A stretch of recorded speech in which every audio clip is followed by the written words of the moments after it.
Bonjour à tous les gens qui ont envie de faire changer les choses et bienvenue sur écologie-citadine.com. Je vous retrouve aujourd'hui pour une nouvelle revue littéraire puisque j'ai eu la chance d'être contactée par les éditions Rue de l'Échiquier, donc qui est une maison d'édition indépendante qui est spécialisée sur les sciences humaines et sociales et notamment ils ont beaucoup de publications sur tout ce qui est écologie, développement durable, ce genre de sujets. Donc ils m'ont contacté et ils m'ont proposé une sélection de livres à tester, donc j'en ai choisi un. Et aujourd'hui je suis là pour vous faire une revue dessus, donc je précise bien que je n'ai aucune obligation vis-à-vis de la maison d'édition. Donc le bouquin que j'ai choisi c'est La cuisine zéro déchet de Stéphanie Faustin, qui propose en fait de cuisiner sans rien gâcher, donc l'idée m'a bien plu. Et voilà, je l'ai reçu, donc qu'est-ce que j'en pense ? Alors, en fait, le bouquin est divisé en 3 parties, sachant qu'en tout, il fait 94 pages. La première partie, donc c'est une introduction avec des recommandations. La deuxième partie, qui est la plus importante, c'est les recettes salées. Et enfin, on termine par quelques recettes sucrées. Donc, au niveau de la présentation, absolument rien à dire, hein, c'est bien illustré. Donc là, on a la présentation en noir et blanc avec quelques illustrations. Pour chaque recette, à chaque fois, on a une image complète qui se permet de donner une image du plat qu'on va avoir, avec la liste des ingrédients, la recette, une petite introduction sur le plat. La couverture est de bonne qualité. Donc le papier de cet ouvrage est composé de fibres naturelles renouvelables, recyclables et fabriquées à partir de bois provenant de forêts gérées durablement.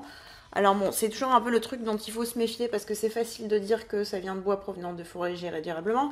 C'est le cas absolument partout en France. Donc bon, personnellement, j'aurais préféré que ce soit du papier non pas recyclable comme la plupart des papiers, mais bien du papier recyclé. Donc bon, voilà, c'est au moins j'imagine qu'il n'est pas trop traité, donc c'est déjà ça, mais bon, un petit point qui aurait pu être amélioré. Après, pour le contenu à proprement parler, alors je dois dire que dans un premier temps, j'ai été un petit peu déçue en fait par le contenu des recettes parce que il y en a énormément qui sont à base de fanes. Donc les fanes, c'est cette partie en fait du légume qu'on n'utilise pas. Enfin, j'ai envie de dire les feuilles, en fait, le truc qui dépasse de la botte. Et en fait, moi, les fruits et légumes que j'achète, y compris en magasin bio, je vois rarement les fans dessus. Donc, tout simplement, je me retrouve avec beaucoup de recettes que je ne peux pas réaliser. Donc notamment elle utilise des fans de betterave, des fans de fenouil, voilà, il y a beaucoup de choix, mais sans fan on ne peut rien faire. Sans compter que je m'attendais plus à quelque chose que je puisse utiliser ce que j'ai déjà dans ma cuisine tous les jours sans et pour ainsi moins gâcher, alors que là finalement on me demande d'aller chercher un ingrédient qui n'existe pas à l'état normal dans ma cuisine, donc je trouve ça un petit peu dommage. Après bien sûr c'est vraiment mon cas personnel, donc j'imagine que pour d'autres gens peut-être que vous avez ça chez vous. Après un bon truc qui rattrape ça, c'est qu'elle explique que dans les marchés en fait souvent les fans ils les coupent, ils les mettent de côté. Et donc, vous pouvez tout simplement aller sur votre marché et demander à les récupérer. Donc, finalement, vous pouvez cuisiner quasiment gratuitement. Donc ça, pour le coup, c'est un très bon point. Après, moi, pour l'instant, j'ai pas de marché bio à côté de chez moi. Donc, c'est vrai que je vais pas trop au marché. Je vais plutôt au magasin bio. Mais voilà, si un jour j'ai l'occasion, j'hésiterai pas à essayer. La deuxième chose qui m'a surprise, c'est qu'elle propose de faire des tartes, par exemple, ou autres recettes avec le verre de poireau. Donc ça, oui, c'est une excellente idée, sauf que moi, c'est ce que j'ai toujours fait en fait. Vous savez, c'est la partie vert foncé qui se trouve sur le poireau. En fait, une fois qu'on retire les bouts qui sont déjà un petit peu abîmés, ils se cuisinent exactement pareil que le reste des poireaux. Donc, moi, personnellement, ça ne me change pas grand-chose.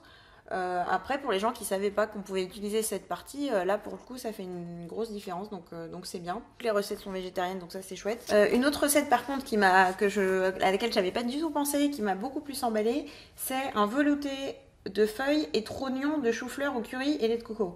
Alors là, pour le coup, j'avais aucune idée qu'on pouvait utiliser le trognon du chou-fleur, donc cette partie dure, que ça, pour le coup, j'en mange régulièrement et c'est quelque chose que habituellement je jette. Donc voilà, j'ai vraiment hâte de tester cette recette, hein, elle a l'air très bonne. En fait, l'idée, c'est qu'on en fait une soupe à velouté, donc on va pas avoir le problème de la texture qui est trop dure. Et finalement, ça permet de tout utiliser. Après, juste à penser à utiliser tout ça rapidement après l'avoir acheté parce que les feuilles vont se périmer un peu plus rapidement que le reste. Donc voilà, il y a d'autres recettes comme ça au chou qui m'ont plu.